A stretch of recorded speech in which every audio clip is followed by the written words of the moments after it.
How can I move forward when the shattered pieces of me are too small to even grasp, let alone pick up? How am I supposed to move forward when nothing will change? Taylor Brown is 23 years old. She's also a sexual assault survivor. According to Rape, Abuse, and Incest National Network, sexual assault is sexual contact or behavior that happens without consent from the victim, and it happens to an American every 98 seconds. I had decided that I knew that I wasn't the only person who had experienced something like this. I knew that perhaps even if it only helped one person, that it was worth it to share.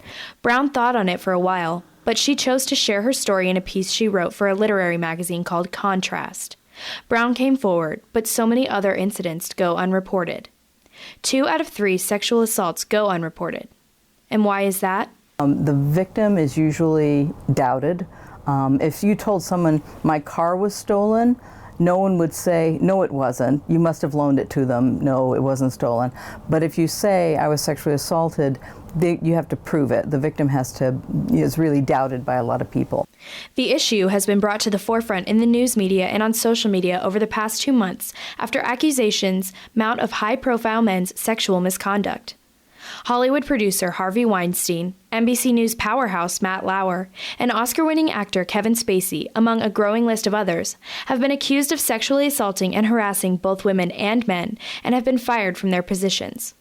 Just the preponderance of evidence, the more and more people speaking out makes a difference, I think. But it's unfortunate that's true because you need to have a lot of people. Why isn't one person? Why can't you believe one person? So that's frustrating.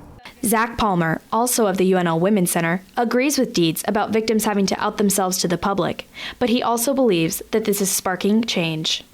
And this is just the beginning. This is not the last movement we're going to see or the last push to denormalize sexual assault and violence. And Brown stands with victims, and she has a message for others out there. Your feelings are valid, you are heard, you are understood. You're not over-dramatizing it, and it is just as important to come forward. For NewsNet Nebraska, I'm Cassidy Adolf.